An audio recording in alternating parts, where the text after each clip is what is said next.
കേരളത്തിൻ്റെ പ്രിയങ്കരനായ പ്രതിപക്ഷ നേതാവ് ശ്രീ VD സതീശൻ ഉൾപ്പെടെ ഐക്യജനാധിപത്യ മുന്നണിയുടെ സമുന്നതരായ നേതാക്കൾ, മുന്നണി പ്രവർത്തകരെ, പ്രിയമുള്ള സഹോദരങ്ങളെ, സഖാക്കളെ, സുഹൃത്തുക്കളെ, ഐക്യജനാധിപത്യ മുന്നണിയുടെ സ്ഥാനാർത്ഥിയായി നിലമ്പൂർ നിയമസഭാ നിയോജക മണ്ഡലത്തിൽ ബഹുമാന്യായ ഓൾ ഇന്ത്യ കോൺഗ്രസ് കമ്മിറ്റിയുടെ ജനറൽ സെക്രട്ടറി, കേരളത്തിൻ്റെ സംഘടനാ ചുമതല ചാർജ് വഹിക്കുന്ന ബഹുമാന്യായ ദീപാദാസ് മുൻഷി ഈ സമ്മേളന വേദിയിൽ എത്തിച്ചു തന്നിട്ടുണ്ട്. വളരെ സന്തോഷത്തോടെ ഈ വേദിയിലേക്ക് അവരെ സ്വാഗതം ചെയ്യുകയാണ്. അപ്പോൾ ഈ നിയോജക മണ്ഡലത്തിൽ, നിലമ്പൂർ നിയോജക മണ്ഡലത്തിൽ ഐക്യജനാധിപത്യ മുന്നണിയുടെ പ്രതിനിധിയായി മത്സരിക്കുന്ന ഈ മണ്ണിൻ്റെ ചൂടും ചൂരും ഈ മണ്ണിലെ മുഴുവൻ ജനങ്ങളുമായി ആഭിമുഖ്യം പ്രകടിപ്പിച്ചുകൊണ്ട് ദീർഘകാലമായി പൊതുപ്രവർത്തന രംഗത്ത് സജീവ നേതൃത്വമായി നിൽക്കുന്ന പ്രിയപ്പെട്ട ശ്രീ ആര്യാടൻ ഷൗക്കത്തിനെ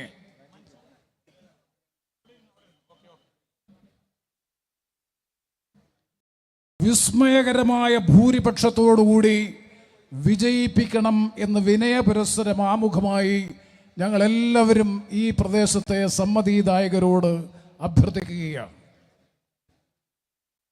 ഈ തെരഞ്ഞെടുപ്പ് ഏറ്റവും നല്ല രാഷ്ട്രീയ മത്സരമായി മാറണം എന്നാണ് കോൺഗ്രസിന്റെ നേതൃത്വത്തിൽ ഐക്യജനാധിപത്യ മുന്നണി ഈ തെരഞ്ഞെടുപ്പിൽ പ്രധാനമായും ആഗ്രഹിക്കുന്നത്.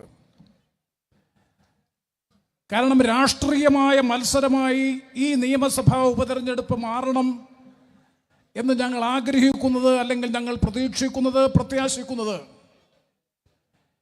ഈ തെരഞ്ഞെടുപ്പിൻ്റെ ഏറ്റവും പ്രധാനപ്പെട്ട രാഷ്ട്രീയമായി ഈ നിയോജക മണ്ഡലത്തിലെ ജനങ്ങളുടെ മുമ്പാകെ ഞങ്ങൾ സമർപ്പിക്കുന്നത് 9 വർഷക്കാലം കേരളത്തിൽ അധികാരത്തിൽ തുടരുന്ന, ഒരുപക്ഷെ കേരളത്തിൽ ഒരു ഭരണാധികാരിക്കും ലഭിക്കാതിരുന്ന സാഹചര്യം തുടർഭരണത്തിനൊരു മുഖ്യമന്ത്രിക്ക് അവസരം ലഭിച്ചുവെങ്കിൽ, അങ്ങനെ അവസരം ലഭിച്ച കേരളത്തിൽ അധികാരത്തിലിരിക്കുന്ന ഈ ഗവൺമെന്റ്, ആ ഗവൺമെന്റിന്റെ ജനവിരുദ്ധ നയങ്ങൾക്കെതിരായി അതിശക്തമായ താക്കീത് നൽകാനുള്ള കേരളത്തിലെ ജനങ്ങളുടെ പ്രതിഷേധത്തിന്റെ പ്രതീകാത്മകമായിട്ടുള്ള അവസരമാണ് സത്യത്തിൽ നിലമ്പൂർ നിയമസഭാ നിയോജക മണ്ഡലത്തിലെ സമ്മതിദായകരായിട്ടുള്ള നിങ്ങൾക്ക് ഈ അവസരത്തിൽ ലഭിച്ചിട്ടുള്ളത്.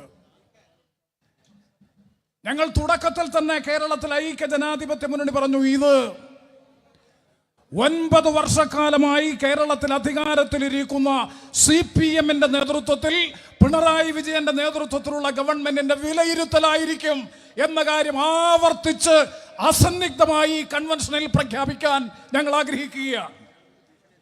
ഈ ഗവൺമെന്റിനെതിരായിട്ടുള്ള അതിശക്തമായ ജനവികാരം ഇന്ന് സംസ്ഥാനത്തിന്റെ മുക്കിലും മൂലയിലും രൂപപ്പെട്ടുകൊണ്ടിരിക്കുന്ന പ്രത്യേക പശ്ചാത്തലത്തിൽ പൊതു നിയമസഭാ തെരഞ്ഞെടുപ്പിന് കേവലം 1 വർഷം പോലും ബാക്കിയില്ലാതിരിക്കുന്ന സാഹചര്യം, പഞ്ചായത്ത്, മുനിസിപ്പൽ കോർപ്പറേഷൻ തെരഞ്ഞെടുപ്പ് പടിവാതിക്കൽ എത്തി നിൽക്കുന്ന സാഹചര്യത്തിൽ, ആ സാഹചര്യത്തിൽ നടക്കുന്ന തെരഞ്ഞെടുപ്പ് എന്ന രാഷ്ട്രീയ പ്രാധാന്യം ഉൾക്കൊണ്ടുകൊണ്ട് തന്നെ ഞങ്ങൾ പറയുന്നു, പിണറായി വിജയന്റെ നേതൃത്വത്തിലുള്ള ഗവൺമെന്റിന്റെ ഭരണത്തിന്റെ അവസാനം കുറിക്കുന്നതിന് വേണ്ടിയിട്ടുള്ള ആദ്യത്തെ ജനകീയ താക്കീതായി നിലമ്പൂർ നിയമസഭാ ഉപതെരഞ്ഞെടുപ്പ് മാറ്റണം എന്നുള്ളതാണ് ഈ തെരഞ്ഞെടുപ്പിന്റെ മുഖ്യമായിട്ടുള്ള രാഷ്ട്രീയം. ഈ തെരഞ്ഞെടുപ്പ് എന്തുകൊണ്ടുണ്ടായി? ഏതെങ്കിലും ഒരു നിയമസഭാംഗം ഏതെങ്കിലും ഒരു പ്രത്യേക സാഹചര്യത്തിൽ, സാധാരണഗതിയിൽ നിയമസഭാ ഉപതെരഞ്ഞെടുപ്പ് ഉണ്ടാകുന്നത് പോലെയാണോ ഈ പ്രാവശ്യം നിയമസഭാ തെരഞ്ഞെടുപ്പ് ഉണ്ടായത്? കഴിഞ്ഞ 2 നിയമസഭാ തെരഞ്ഞെടുപ്പുകളിലും ഇടതു ജനാധിപത്യ മുന്നണിയുടെ പിന്തുണയോടുകൂടി നിലമ്പൂർ മണ്ഡലത്തിൽ മത്സരിച്ച് നിയമസഭാംഗമായിരുന്ന ജനപ്രതിനിധി, അദ്ദേഹം ഒരു പ്രത്യേക രാഷ്ട്രീയ പശ്ചാത്തലത്തിൽ, പ്രത്യേക രാഷ്ട്രീയ സാഹചര്യത്തിൽ നിയമസഭാംഗത്വം രാജിവെച്ചു. ആ നിയമസഭാംഗത്വം രാജിവെക്കാൻ ഇടയായിട്ടുള്ള രാഷ്ട്രീയ കാരണങ്ങൾ നിരവധി പ്രാവശ്യം അദ്ദേഹം മാധ്യമങ്ങളിലൂടെ പൊതുസമൂഹത്തെ അഭിസംബോധന ചെയ്തു. അദ്ദേഹം മുന്നോട്ട് വച്ച രാഷ്ട്രീയ പ്രശ്നങ്ങൾ സത്യത്തിൽ കേരളത്തിൽ കോൺഗ്രസിന്റെ നേതൃത്വത്തിൽ ഐക്യ ജനാധിപത്യ മുന്നണി കഴിഞ്ഞ 9 വർഷക്കാലമായി ഈ ഗവൺമെന്റിനെതിരായി നിയമസഭയ്ക്കകത്തും പുറത്തും നിരന്തരമായി നടത്തിക്കൊണ്ടിരിക്കുന്ന ഞങ്ങൾ മുന്നോട്ട് വെച്ചിട്ടുള്ള വിഷയങ്ങളാണ് രാജിക്ക് ആധാരമായി രാഷ്ട്രീയ നിലപാടിന് മാറ്റമായി അദ്ദേഹം ചൂണ്ടിക്കാണിച്ചത്. അതുകൊണ്ട് തീർച്ചയായും ഈ തെരഞ്ഞെടുപ്പ് ഇത്തരത്തിലൊരു ഉപതെരഞ്ഞെടുപ്പ് ഇടയായതിനുള്ള പ്രധാനപ്പെട്ട കാരണം ഞങ്ങളല്ല, മറിച്ച് ഇന്ന് കേരളം ഭരിക്കുന്ന CPM-ന്റെ നേതൃത്വത്തിലുള്ള ഇടതു ജനാധിപത്യ മുന്നണി ഗവൺമെന്റാണ്. ഇവിടെ നേരത്തെ ശ്രീ ദേവരാജൻ സൂചിപ്പിച്ചു 9 വർഷക്കാലം. ഞങ്ങൾ ചോദിച്ചു, ഈ 9 വർഷക്കാലത്തെ ഈ ഗവൺമെന്റിന്റെ മുഖമുദ്ര അഴിമതിയും ധൂർത്തും കെടുകാര്യസ്ഥതയും സ്വജനപക്ഷപാതവുമല്ലാതെ കേരളത്തിന്റെ സമഗ്രമായ വികസനോന്മുഖ പ്രക്രിയയിൽ എടുത്തു പറയാൻ പര്യാപ്തമായിട്ടുള്ള ഏതെങ്കിലും ഒരു വികസന നേട്ടം കേരളത്തിന്റെ മുമ്പാകെ സമർപ്പിക്കാൻ പിണറായി വിജയൻ ഗവൺമെന്റ് ഉണ്ടോ? അത് വിഴിഞ്ഞം മുതൽ ദേശീയപാത വരെയുള്ള കേരളത്തിന്റെ വൻകിട വികസന പദ്ധതികൾ ഒന്നൊന്നായി പരിശോധിച്ചാൽ ഏതെങ്കിലും ഒരു വികസന സംരംഭത്തിന്റെ പിതൃത്വം നിരന്തരം സമൂഹ മാധ്യമങ്ങളിലൂടെ ഉയർന്നു വരുന്ന ചോദ്യം, ഈ 9 വർഷക്കാലത്തെ ഭരണകാലയളവിനിടയിൽ തുടങ്ങി പൂർത്തീകരിച്ച ഏതെങ്കിലും ഒരു പദ്ധതിയുടെ പേര് ഇന്ന് ഈ ഗവൺമെന്റിന് നിങ്ങളുടെ മുമ്പാകെ വെക്കാൻ കഴിയുന്നുണ്ടോ? വിഴിഞ്ഞം തുറമുഖത്തിന്റെ ഉദ്ഘാടനവുമായി ബന്ധപ്പെട്ടുകൊണ്ട് ഈ ഗവൺമെന്റിന്റെ വർഗ സ്വഭാവം ഒരു ഇടതുപക്ഷ രാഷ്ട്രീയ പ്രവർത്തകൻ എന്ന നിലയിൽ പറയുവാൻ ഞാൻ ആഗ്രഹിക്കുന്നു. ഞങ്ങൾ നിരന്തരം പറയുന്നതാണ്, ഇടതുപക്ഷ രാഷ്ട്രീയ സ്വഭാവം നഷ്ടപ്പെട്ട ഇടതു നയവ്യതിയാനത്തിന്റെ പ്രതീകമാണെന്ന് കേരളത്തിലെ CPM. വിഴിഞ്ഞം തുറമുഖത്തിന്റെ ഉദ്ഘാടനത്തിന് പ്രതിപക്ഷ നേതാവിനെ ക്ഷണിച്ചില്ല, മതിയായ പരിഗണന പ്രതിപക്ഷത്തിന് കൊടുത്തില്ല. നിങ്ങൾക്ക് എല്ലാവർക്കും ഓർമ്മയുണ്ട്, ശ്രീ നരേന്ദ്രമോദി രാജ്യത്തിന്റെ പ്രധാനമന്ത്രി ഒരു നയാ പൈസയുടെ പോലും ഇൻവെസ്റ്റ്മെന്റ് കേന്ദ്രത്തിനില്ലാത്ത, കേന്ദ്ര ഗവൺമെന്റ് വയബിലിറ്റി ഗ്യാപ്പ് ഫണ്ട് കൊടുക്കുമെന്ന് പറഞ്ഞിട്ട് കൊടുക്കാതിരുന്ന രാജ്യത്തിന്റെ പ്രധാനമന്ത്രിയെ ഉദ്ഘാടനത്തിന് ക്ഷണിച്ചതിന് ശേഷം സ്വാഗത പ്രസംഗത്തിൽ തുറമുഖത്തിന്റെ ചുമതലയുള്ള മന്ത്രി ശ്രീ VN വാസവൻ പറഞ്ഞത് ഞാൻ ആവർത്തിക്കുന്നു. അംഗം മുഖ്യമന്ത്രിയായിട്ടുള്ള ഈ സംസ്ഥാന ഗവൺമെന്റിനെ സംബന്ധിച്ച് പറയുന്നു, ഒരു ബഹുരാഷ്ട്ര കുത്തക കമ്പനിയുടെ ഇന്നലെ വരെ ഗൗതം അദാനിക്കെതിരായി നിരന്തരമായി സമരത്തിലേർപ്പെട്ടിരുന്നവർ,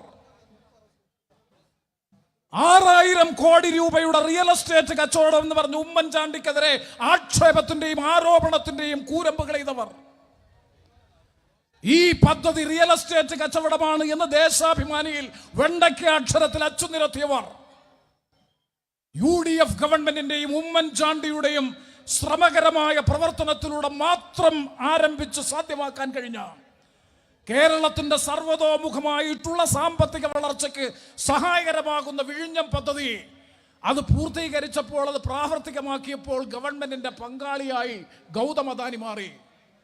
രാജ്യത്തിന്റെ പ്രധാനമന്ത്രി പരസ്യമായി പറയുന്നു, ഇതാണ് രാജ്യത്ത് വന്ന മാറ്റം. എന്ത്?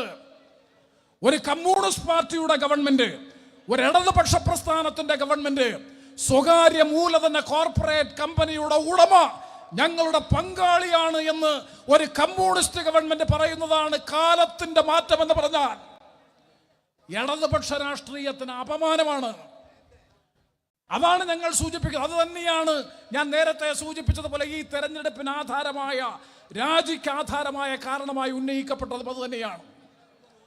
അതുകൊണ്ട് പാർട്ടിയുടെ സമഗ്രാധിപത്യം, പാർട്ടിക്കാരല്ലാത്തവർക്ക് കേരളത്തിൽ ഒരു നിവർത്തിയുമില്ല എന്ന സ്തുതി, അതുപോലെ കുടുംബാധിപത്യം, ഞാൻ അതിൻ്റെ ഒന്നും വിശദാംശങ്ങളിലേക്ക് ഈ അവസരത്തിൽ പോകുന്നില്ല. ബഹുമാനപ്പെട്ട കേരളത്തിന്റെ പ്രതിപക്ഷ ഉപനേതാവ് ബഹുമാനപ്പെട്ട ജനാബ് PK കുഞ്ഞാലിക്കുട്ടി സാഹിബും ഈ വേദിയിൽ എത്തിച്ചേർന്നിട്ടുണ്ട്. വളരെ സന്തോഷത്തോടെ ഞാൻ സ്വാഗതം ചെയ്യുന്നു.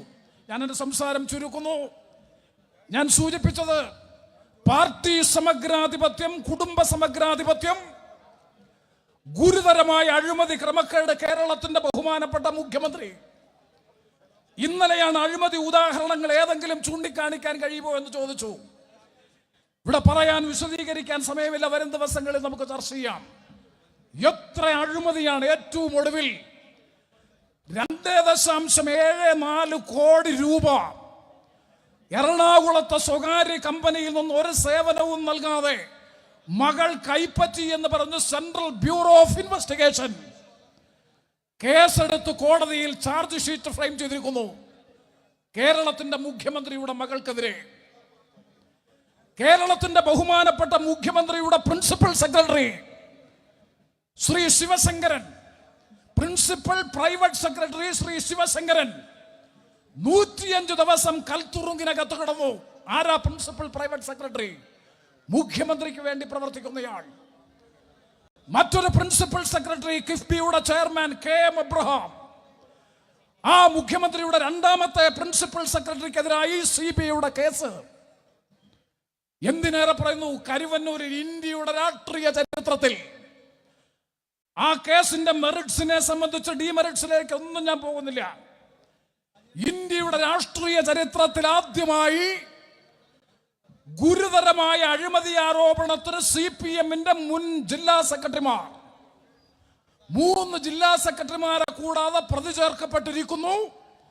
Communist Party of India Marxist party എന്ന നിലയിൽ ഗുരുതരമായ അഴിമതി ആരോപണവുമായി ബന്ധപ്പെട്ട് ചാർജ് ചെയ്യപ്പെട്ട കേസിൽ പാർട്ടി പ്രതിയായിരിക്കുന്നു എന്ന് പറഞ്ഞാൽ അതിനും അപ്പുറത്തേക്ക് അഴിമതിയുടെ ഉദാഹരണങ്ങൾ കേരളത്തിന്റെ ബഹുമാനപ്പെട്ട മുഖ്യമന്ത്രിക്ക് വേണോ?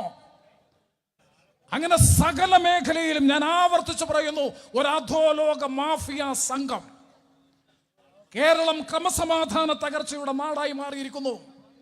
ഞങ്ങളുടെ ജില്ലയിൽ ഈ കഴിഞ്ഞ 6 മാസത്തിനുള്ളിൽ നടന്നിട്ടുള്ള കൊലപാതകങ്ങൾ, മകൻ ഉമ്മയുടെ കഴുത്തറുത്ത് കൊല്ലുന്നു, മകൻ ആത്മഹത്യ ചെയ്യുന്നു, മുത്തച്ഛന്റെയും അമ്മയുടെയും കഴുത്ത് ഞെരിച്ചു കൊല്ലുന്നു, 5 പേരെ കൊന്നു തള്ളുന്നു ഒരു കുടുംബത്തിൽ, 3.5 വയസ്സുള്ള പെൺകുട്ടിയെ ഭീകരമായ പീഡനത്തിന് വിധേയമാക്കി പുഴയിലൊഴുക്കുന്നു. പ്രാകൃതമായ കൊലപാതകങ്ങളുടെ നാടായി കേരളം മാറുന്നു. 9 വർഷം പിന്നിടുമ്പോൾ കേരളത്തിന്റെ മുഖ്യമന്ത്രി പരിതപിക്കുന്നു. മുഖ്യമന്ത്രി അടക്കം CPMന്റെ നേതാക്കൾ മുഴുവൻ പറയുന്നു, ഇന്ന് കേരളം രാസലഹരി മരുന്നിന്റെ പിടിയിലാണ്. ഞങ്ങൾ ചോദിക്കുന്നു, 2016 ശ്രീ ഉമ്മൻചാണ്ടിയുടെ നേതൃത്വത്തിലുള്ള UDF ഗവൺമെന്റ് അധികാരം വിട്ടൊഴിയുമ്പോ അതിശക്തമായ നടപടികൾ സ്വീകരിച്ചിരുന്നത് കൊണ്ട് ലഹരി മരുന്ന് മാഫിയ നിയന്ത്രിക്കപ്പെട്ടിരുന്നു. 9 ബാറുകൾ ഉണ്ടായിരുന്ന സ്ഥലത്ത് 900-ലധികം ബാറുകൾ കേരളത്തിൽ. മദ്യവും മയക്കുമരുന്നും രാസലഹരി മരുന്നും കേരളത്തിൽ 9 വർഷക്കാലം കൊണ്ട് അതിന്റെ വിപണനം, വ്യാപനം കേരളത്തിന്റെ വളർന്നു വരുന്ന പുതിയ തലമുറയുടെ ബൗദ്ധിക ശേഷിയെ പോലും തകർക്കുന്ന നിലയിൽ, കേരളത്തിന്റെ സമസ്ത പുരോഗതിയെയും തകർക്കുന്ന നിലയിൽ ഈ കേരളം മാറി. അതാണ് 9 വർഷക്കാലത്തെ പിണറായി വിജയൻ ഗവൺമെന്റിന്റെ ഭരണ നേട്ടം. അതുകൊണ്ട് ഈ ഭരണം ഒരു ദിവസം മുമ്പ് അവസാനിപ്പിക്കുക എന്നത് കേരളത്തിന്റെ നിലനിൽപ്പിന് അനുപേക്ഷണീയമാണ് എന്നുള്ളത് കൊണ്ട് തന്നെ ആ ചരിത്രപരമായ ദൗത്യം നിർവഹിക്കാൻ, അതിന്റെ തുടക്കം കുറിക്കാൻ തീർച്ചയായും നിലമ്പൂരിൽ നിയമസഭാ ഉപതെരഞ്ഞെടുപ്പിൽ നമുക്ക് കഴിയും.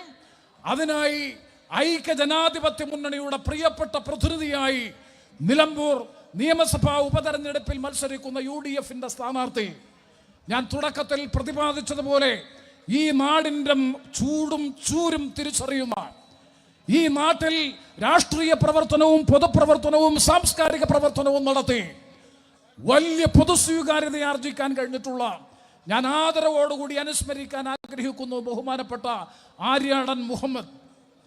ഈ നിയമസഭാ നിയോജക മണ്ഡലത്തെ ദീർഘകാലം പ്രതിനിധീകരിച്ചിരുന്ന കേരളത്തിലെ ഐക്യജനാധിപത്യ മുന്നണിയുടെ കരുത്തനായ നേതാവ്, മികവുറ്റ ഭരണകർത്താവ്, രാഷ്ട്രീയ നയതന്ത്രജ്ഞതയിൽ മികവും കഴിവും പ്രകടിപ്പിച്ച, കേരളത്തിലെ ഏറ്റവും വലിയ മതേതര സ്വീകാര്യതയാർജിച്ച ബഹുമാനപ്പെട്ട ആര്യാടൻ മുഹമ്മദ്, അദ്ദേഹത്തിന്റെ പ്രിയപ്പെട്ട മകൻ, അദ്ദേഹത്തിന്റെ മരണശേഷം നടക്കുന്ന ആദ്യത്തെ നിയമസഭാ തെരഞ്ഞെടുപ്പ് എന്ന നിലയിൽ അദ്ദേഹത്തിന്റെ ഓർമ്മകൾ നിലനിർത്തി മതേതര ജനാധിപത്യ രാഷ്ട്രീയത്തെ കോൺഗ്രസ് ഐക്യജനാധിപത്യ മുന്നണിയുടെ തിരിച്ചുവരവിന് അവസരമൊരുക്കാൻ പര്യാപ്തമായ നിലയിൽ ഞാൻ തുടക്കത്തിൽ പരാമർശിച്ചതുപോലെ വിസ്മയകരമായ ഭൂരിപക്ഷത്തോടെ, അത്ഭുതകരമായ ഭൂരിപക്ഷത്തോടെ തൃക്കാക്കരയിലും പുതുപ്പള്ളിയിലും അതുപോലെ പാലക്കാട് അടക്കമുള്ള നിയമസഭാ തെരഞ്ഞെടുപ്പുകളിൽ മിന്നിത്തിളങ്ങുന്ന വിജയം ഐക്യജനാധിപത്യ മുന്നണിക്ക് ആർജിക്കാൻ UDF കഴിഞ്ഞുവെങ്കിൽ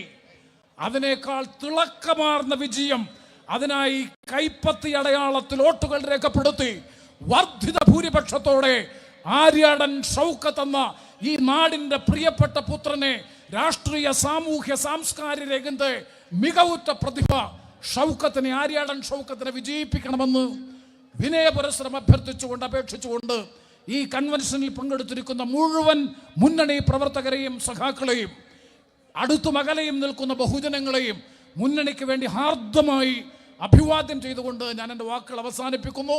നിങ്ങൾക്ക് എൻ്റെ വിപ്ലവ അഭിവാദനങ്ങൾ. ഐക്യജനാധിപത്യ മുന്നണിയുടെയും കേരള രാഷ്ട്രീയത്തെയും ഇന്ത്യൻ രാഷ്ട്രീയത്തെയും വളരെ